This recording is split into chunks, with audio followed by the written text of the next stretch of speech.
Yeah, it's Luminostic, bringing luminosis to illumination. Um, Today's video is going to be on the techniques of shamanism. Part of the reason that I'm making this video on this subject today is that I've been, looking on social media and I see a lot of the questions that people are asking along the lines of like, when does a facilitator become a shaman? What is a shaman? So I decided to address that question and kind of go into some of the techniques that are used.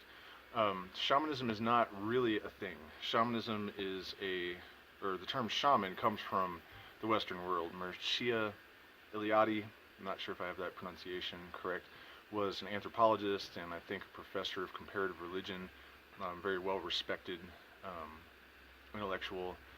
Um, he coined the term, I think, originally to describe the medicine men that used fly agaric in Siberia, the Sungus shaman.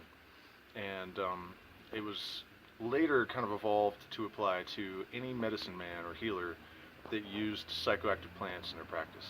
So you have a lot of variation in exactly what it means to practice shamanism, but there are certain constituents of the practice that are the same consistently all throughout the Amazon basin and North America, South America, and in other parts of the world.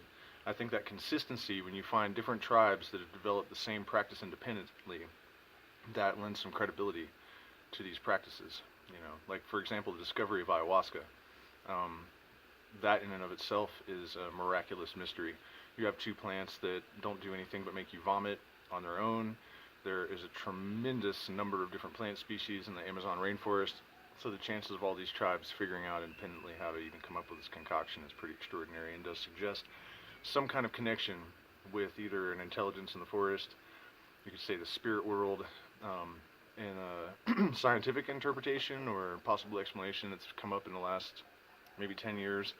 The discovery of the biophoton, which is a packet of light that is emitted by all living tissue that contains DNA. So plants and animals are constantly showering everything with this light that contains information. And so one of the theories is that DNA can interpret those signals from any other source of DNA, and that in the Western world we have by and large lost the ability to receive this communication, whereas the tribal people have not, and that is why something like ayahuasca exists. So, as far as the actual practices of shamanism goes, it's very multifaceted. There are a lot of layers to it. There's the spiritual, the psychological, and the biological. Terence McKenna liked to say that a shaman is a madman who has cured himself. And the reason for this is that a person who has had some sort of psychological aberration and has been able to piece themselves back together, it stands to reason that they can perform this feat for other people. So another variation on that same theme is that it's someone who's been so sick that they've nearly died and they've come back.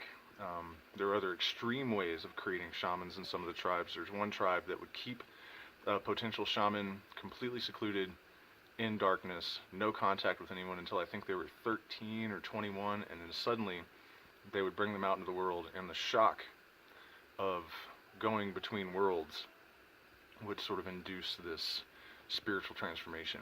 And I'm sure there was a lot of other stuff that went on. So, those are generally the criteria for who becomes a medicine man within a tribe. Someone that has lost their mind and put themselves together, or someone who has been very sick and miraculously healed themselves. So, throughout the tribes that practice shamanism with plant medicine, you have some consistencies. And one of them is the value that is placed on purging or vomiting. Whether it's hallucinogenic mushrooms, San Pedro cactus, particularly ayahuasca, and tobacco, there's a lot of purging. And the idea behind this is that everything has its physical basis and a spiritual basis, or an energetic basis. So when you have taken these plant medicines, the energy of these traumas and aberrations, whatever negativity, is actually transformed into a physical material that can then be expelled from the body.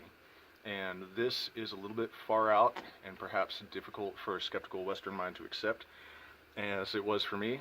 But in my experience, the things that I've seen with it, it seems to definitely be true. The first experience that I had involved tobacco and a girlfriend at the time who had experience with the medicine. And when she first arrived at our farm, she was in kind of a manic state, explosive temper.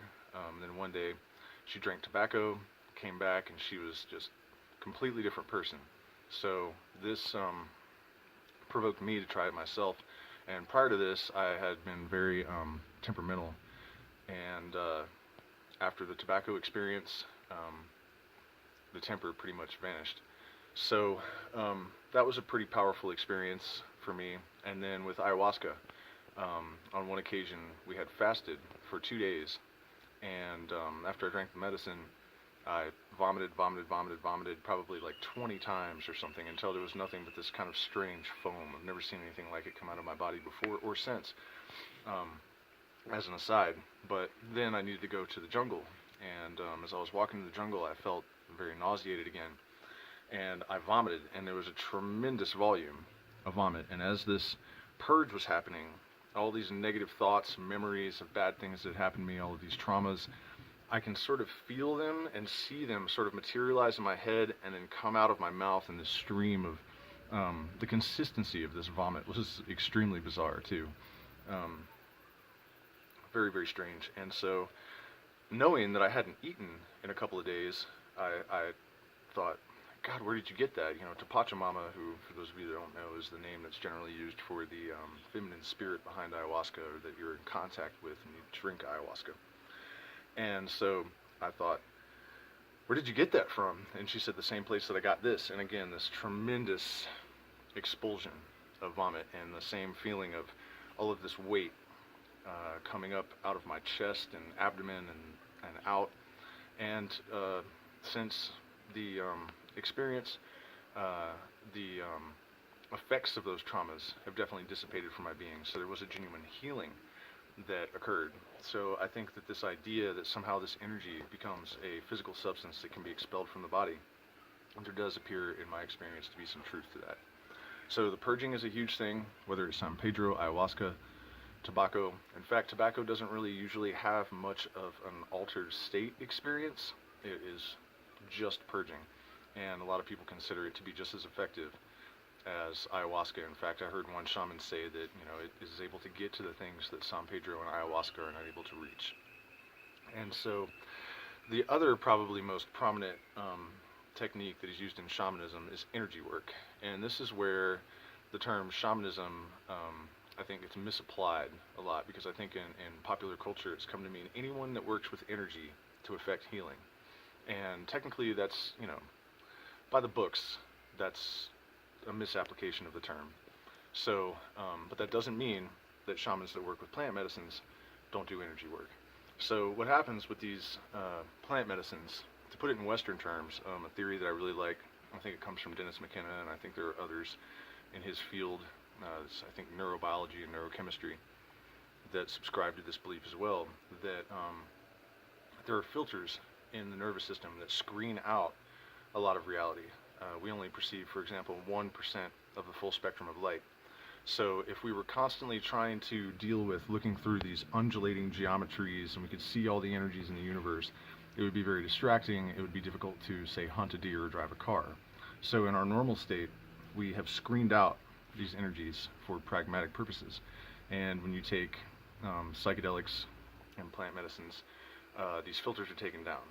And with different psychedelics, different filters are taken down to different degrees. And that is why, you know, with San Pedro, for example, you generally have a feeling of being connected to a masculine energy. There's a tremendous inrushing of information. With ayahuasca, there's this feeling of a feminine energy and this ancient quality. You know, DMT by itself has this alien sort of thing. You know, they all have their own character, and they all have their own different facility for healing in different aspects. So the energy work with shamanism generally comes from the fact that when you have these filters down, you can see the energies. And these energies represent what's going on in the body energetically, biologically, spiritually. It's all in layers. And so there are different ways of sort of dealing with this. The shaman can see sort of the energy grid, and he can see where there are disruptions and problems and changes in the geometry, and with experience and guidance from the plant spirits, he's able to interpret this and sort of manipulate the energy to restore it to homeostasis. And this can be done with drumming. It can be done with song. One method that is very common with ayahuasca is the use of these leaf shakers. And when you've been in the state and you hear the sound that they make, you can sort of feel and see the relationship that the sound has with the geometries and why they would interact. It's a very difficult thing to explain, but I've seen this many times where someone has become overwhelmed and begun to scream, and the shaman is able to just shake his shakers, blows this energy away, the person calms down instantly, and usually there's a purge, because whatever it was that is disturbing them has passed through, and then there's vomiting to expel whatever residual energy may still be in the body. The songs can have the same effect. A good facilitator or shaman can sense the energy in the room. He knows when, he knows what song. The different songs have different purposes, and many times I've seen people reacting to specific songs, and you'll notice they'll start to twitch and get uncomfortable, and this is when you know that the song is working. And as the energy of the song increases and increases and increases, this person will eventually purge and vomit and expel whatever it is that needs to go away. So that the energy work and the singing is another huge element of the practice of shamanism. Another is intuition and a telepathic connection with the participants, and a deep understanding of psychology that I think can be developed just from taking these medicines. So in that regard, just using the intuition to counsel people.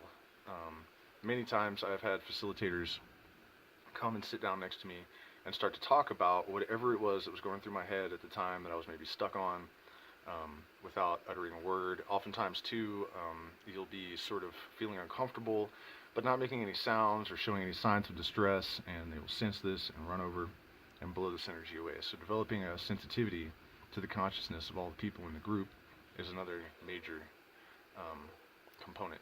And then, of course, is the use, the incorporation of other plants into these ceremonies that serve other purposes. Sometimes these might be teas made from guayusa, rape, which is made by many tribes throughout the Amazon rainforest. It's a combination of tobacco and other herbs. Sometimes this will be brought in for some specific purpose in the middle of the ceremony. Tobacco, particularly in liquid form. The Native Americans, and I'm sure the tribes in the Amazon basin as well, would always use tobacco when they had an important decision to make because of its ability to focus and concentrate the mind. And if you subscribe to the idea that consciousness has the ability to generate experience, to influence reality in ways that are beyond our understanding of, a deterministic view of the universe or causality or whatever, that you're able to sort of manifest things. Obviously, the focus of the mind going into a state where the mind is sort of hyperactive. Brain scans have been done, in the last few years in people on various psychedelics, and it shows a tremendous amount of brain activity, way beyond what they normally see, including electrical activity in parts of the brain that aren't normally used. So it stands to reason that having a tremendous amount of focus and concentration while in these states, in order to make sure that you are generating whatever your intention is and staying focused. The tobacco is also used if people start to lose their focus. It also can induce the purging. So the use of other plants during ceremony is another technique. And I mentioned song. Drumming is another huge one. It can induce a collective trance, which one of the most important things in ceremony is that there's a cohesive energy in the ceremony. So when the drums are used to induce a trance in the group, it ensures that everyone is in more or less the same state of receptivity. The mind is cleared, and the work can begin. So that is basically a fundamental background on the techniques of shamanism and why they work. Next time, a couple of you guys have requested that I do a more in-depth San Pedro journey report, so I think that's what the next video will be. So please like, share, and subscribe, and if you can, support us on Patreon. Click the link below and help us continue with our work.